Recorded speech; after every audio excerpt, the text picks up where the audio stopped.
Hello, my fellow YouTubers. This is Talks with Tasha, and today we're gonna talk about topic number 2, which is depression.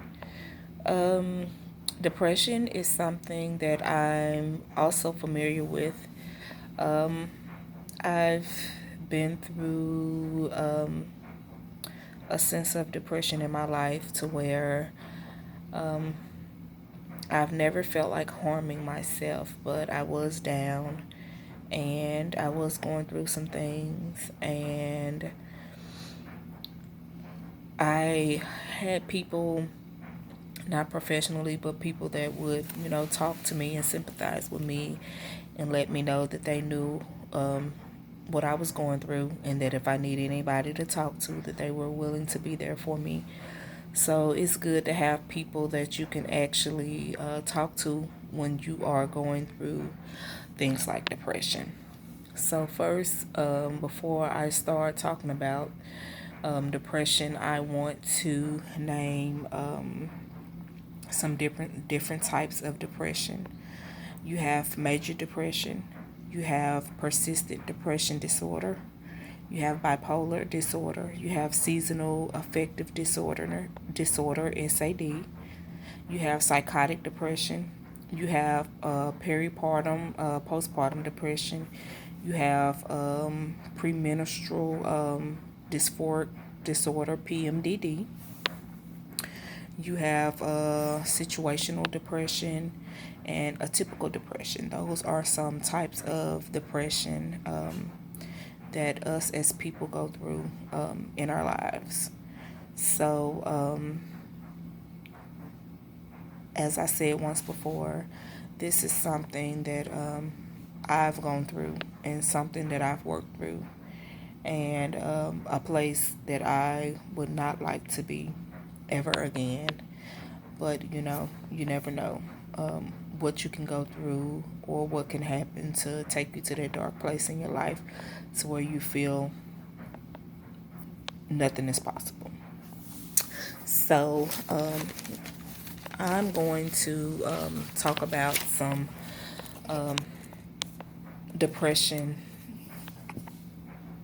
things and ways that you can tell that a person is going through depression. So let's get started. Okay, there are oftentimes questions are asked that we may ask ourselves, and it's, are you off?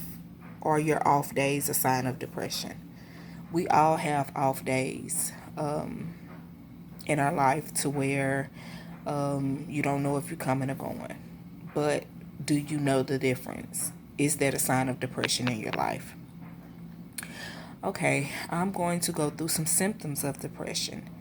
And some of these symptoms of depression is sadness, feeling empty, feeling hopeless, or you on the verge of tears. If you just feel like crying all the time, you don't know what's wrong with you. You don't know why you're feeling the way you're feeling. Those can be some signs of depression. Loss of interest and pleasure in activities that you once loved. If you lose interest in things that you know you've always liked to do in your life and it doesn't give you that arouse that it usually gives you, that can be a sign of depression. Weight loss or weight gain. Weight loss, it comes from stressing a lot, and you might not want to eat. Your appetite goes down to the point to where you're slick starving yourself. Weight gain is your appetite increase to where you just constantly eat. Everything you're going through, it just makes you want to eat, and it makes you gain excessive weight. Difficulties in sleeping and being very tired. When you feel restless and you feel like you can't sleep, you're always constantly thinking stuff, always on your mind. You're very tired, but you just can't seem to, you know, go to sleep. and you're constantly thinking, that can be a sign of depression. Um, Feeling slowed down, like it just feel like your body just don't want to cooperate. That eagerness and that drive that you usually have is not there anymore. Now you're just constantly worried about things, and everything is running through your mind as far as whether it's financial, relationship, family problems. It's constantly just eating you up on the inside. uh, Fatigue, tiredness again, loss of energy. You just feel just tired all the time. Your body just won't let you do anything. It's just constantly weighing you down. You wake up in the morning, you don't have a drive to get up, go to work, participate with your kids. It's just like everything is holding you back. That's a symptom of depression. Feeling worthless and guilty. You just feel worthless all the time. You just feel like everything you do, anything you do is not good enough. It just feel like you're letting everybody down, yourself down, your family, your kids, your job. You just have that worthless feeling. Lack of concentration and difficulty with the decision making. It's hard for you to concentrate. Now, if your concentration is usually on point, and then all of a sudden, no matter what it is, who you're talking to, what you're looking at, you just can't concentrate. Your mind is just still running in all these different places and making you think of things that's going on in your life. That can be a sign of depression. Thoughts of death and suicide. Another good point that I talked about as far as bullying. Suicide is a major situation in people being depressed. They take pills, just do all these sorts of things that make them not, want to live and just want to end their life. So it's good to have someone to talk to when you're going through situations like this, so you won't feel these types of ways that I've mentioned. Um, though it is depression is depression, but women depression is kind of different from men depression. Um, in depression in women, which I talked about the SAD, the seasonal uh, depression in the winter months. This is something I went through also, the SAD. Actually, my cousin had told me about that, and she was like, Tasha, it sound like you have SAD. I knew nothing about it. I looked it up, and all the things that it talked about, when I looked it up, I was going through it. And it helped me out a lot, looking it up, and even her um, talking to me about it um, helped me out a whole lot as far as what I was going through. Um, a typical depression, instead of loss of appetite, sleep, and weight, you gain. It's the opposite. That's how women are. We tend to eat when we're depressed. We sit, we eat. That's why a lot of us are overweight. Men are overweight also, but we have our own way as far as dealing with depression than what men does.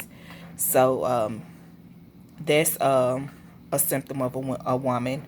Um, Strong feeling of guilt and worthlessness. I talked about that as being a symptom, but us as women, we go through that much more than men. And we always feel guilty about things that we do, even if we can't change the situation. We feel guilty about it, and it eats us up on the inside, and we just feel like we're no good. We feel like it's just nothing we can do to make things better, when in reality it really is, if you find the right person to talk to, or the right medicines to take, or something like that. And we always seem to criticize ourselves, like, oh, I'm fat, or I'm too skinny, or we are so down on ourselves to the point to where that hurts us worse. Ladies, love yourself. Don't ever feel less than what you are. If you're feeling depressed, like I said before, talk to someone, whether you go to a doctor, a counselor, family friend, it doesn't matter. Just talk to someone. You're not alone. It's always somebody that's done been through it or going through it, and they can always help you out and can tell you what they did to make themselves feel better or to do better. It's not always about taking meds. Meds are not for everybody. There are always side effects with the meds that you take. So sometimes talking about it just makes it better. Having somebody to tell you it's okay. We've been through it. We've done it. You're not the only one. So that's a good thing. Causes of some depression in women can be premenstrual problems, pregnancy and infertility problems, postpartum depression, menopause and perimenopause. Like this right here in women is serious because us as women, we go through way more than what men go through. Men would never understand our bodies as women as far as having babies, the menstrual, they would never understand it. They would never experience it. I don't care what they say. They will never understand our bodies like us women understand our bodies. And our bodies are something. Like